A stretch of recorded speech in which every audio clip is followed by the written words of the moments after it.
ഇന്ന് നമ്മൾ നോക്കാൻ പോകുന്നത് എന്താണ് ഡീംഡ് യൂണിവേഴ്സിറ്റി എന്നതാണ്. എന്താണ് ഡീംഡ് യൂണിവേഴ്സിറ്റി? നമ്മളെപ്പോഴും നടക്കുന്നതാണ് ആപ്ലിക്കേഷൻ അയക്കുമ്പോൾ ഡീംഡ് യൂണിവേഴ്സിറ്റിയാണ്, കോഴ്സ് ഡീംഡ് യൂണിവേഴ്സിറ്റിയാണ് ഓഫർ ചെയ്യുന്നതെന്നൊക്കെ. എന്താണത് ഡീംഡ് യൂണിവേഴ്സിറ്റി എന്ന് പറയുന്നത്? Deemed university is a status of autonomy granted by department of higher education on the advice of the UGC. മനസ്സിലായോ എന്താണെന്ന്? അതായത് ഒരു ഓട്ടോണോമി കൊടുക്കുകയാണ്, ഒരു അധികാരം കൊടുക്കുകയാണ്. ഏതിന്? ഒരു യൂണിവേഴ്സിറ്റിക്ക്. By the department of higher education on the advice of ആര്? University grants commission. ഇപ്പോൾ യൂണിവേഴ്സിറ്റി ഗ്രാൻസ് കമ്മീഷൻ ഒരു അധികാരം അല്ലെങ്കിൽ സ്വാതന്ത്ര്യം കൊടുക്കുന്ന ഒരു യൂണിവേഴ്സിറ്റി. പല ക്രൈറ്റീരിയാസ് ഉണ്ടാവും അതിൽ. അത് പാലിക്കുന്ന യൂണിവേഴ്സിറ്റികൾക്ക് ഒരു സ്റ്റാറ്റസ് ഓഫ് ഓട്ടോണോമി എന്ന് പറഞ്ഞ ഒരു മറ്റ് യൂണിവേഴ്സിറ്റികളെക്കാളും കുറച്ചുകൂടി അധികാരം അല്ലെങ്കിൽ സ്വാതന്ത്ര്യം കൊടുക്കുന്നൊരു പ്രവണതയാണത്. അല്ലെങ്കിൽ ഒരു പാരാമീറ്ററാണ് ഈ പറഞ്ഞ ഡീംഡ് യൂണിവേഴ്സിറ്റി പദവി എന്ന് പറയുന്നത്. ആരാണ് ഈ പദവി കൊടുക്കുന്നത്? ഡിപ്പാർട്ട്മെൻറ്റ് ഓഫ് ഹയർ എഡ്യൂക്കേഷനാണ്, on the advice of university grants commission. An institution of higher education working at a very high standard in a specific area of study can be declared by the central government on the advice of the UGC as to be deemed.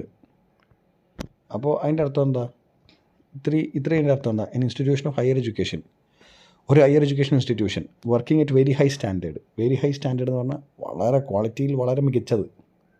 In specific area of study എന്ന് പറഞ്ഞാൽ ഒരു particular വിഷയത്തിൽ അല്ലെങ്കിൽ area of study, ഒരു സെക്ഷനിൽ can be declared by the central government. ആർക്കാണ് declare ചെയ്യാൻ പറ്റുക? Central government. On the advice of ആര്? ആരുടെ നിർദ്ദേശപ്രകാരമാണ് അല്ലെങ്കിൽ ആരുടെ എന്താ പറയുക അഡ്വൈസിലാണ്? UGC, university grants commission. As deemed to be university. അങ്ങനെയാണെങ്കിൽ നമുക്ക് ഡീംഡ് യൂണിവേഴ്സിറ്റി എന്ന് പറയാം. അപ്പോൾ എന്താണ് അതിൻ്റെ ഒരു criteria? Deemed university is a status of autonomy granted by the department of higher education on the advice of university grants commission. In institution of higher education working at a very high standard in a specific area of study. അതാണ് deemed university.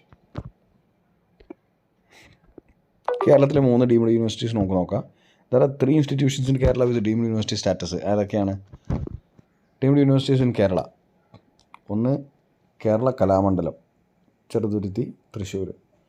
2 Indian institute of space and science and technology, മനസ്സിലായില്ലേ, തിരുവനന്തപുരത്ത്.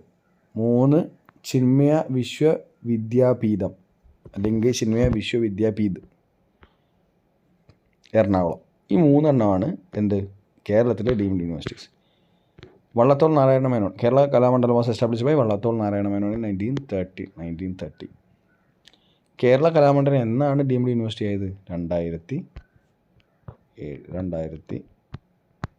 University ഒന്ന് revise ചെയ്യുക. Deemed university എന്ന് പറയുന്നത്, deemed എന്ന് എപ്പോഴാണ് പറയുന്നത്? ഒന്ന് ആരാണത് നിർദ്ദേശിക്കുന്നത് അല്ലെങ്കിൽ അഡ്വൈസ് ചെയ്യുന്ന ആരാണ്? UGC ആണ്, യൂണിവേഴ്സിറ്റി ഗ്രാൻസ് കമ്മീഷൻ. 2 എന്തിൻ്റെ അടിസ്ഥാനത്തിലാണ്? ഹയർ സ്റ്റാൻഡേർഡാണ്, ഒരു ഹയർ ക്വാളിറ്റി അല്ലെങ്കിൽ സ്റ്റാൻഡേർഡ് നിലനിർത്തുന്ന ഒരു ഒരു education institution, higher education institution മാത്രമാണ് ഈ ഡീംഡായിട്ട് പ്രഖ്യാപിക്കാൻ പറ്റുള്ളൂ. 3 ആരാണ്? ഡിപ്പാർട്ട്മെൻറ്റ് ഓഫ് ഹയർ എഡ്യൂക്കേഷനാണ് കൊടുക്കുന്നത്, അല്ലേ? ഹയർ എഡ്യൂക്കേഷൻ ഗവൺമെൻറ് ആണത് ഡീംഡ് ആണെന്ന് പ്രഖ്യാപിക്കുന്നു. ആരുടെ അഡ്വൈസിൽ? യൂണിവേഴ്സിറ്റി ഗ്രാൻസ് കമ്മീഷൻ, UGCൻ്റെ. കേരള 3 ഉണ്ട്. കേരള കലാമണ്ഡലം എന്നാണ് ഡീംഡ് യൂണിവേഴ്സിറ്റി ആയത്? 2007. അപ്പോൾ ഓക്കെ, ഈ ക്ലാസ് യൂസ്ഫുൾ ആയി എന്ന് വിചാരിക്കുന്നു. നമുക്ക് അടുത്ത ക്ലാസ്സിൽ കാണാം. Bye, take care.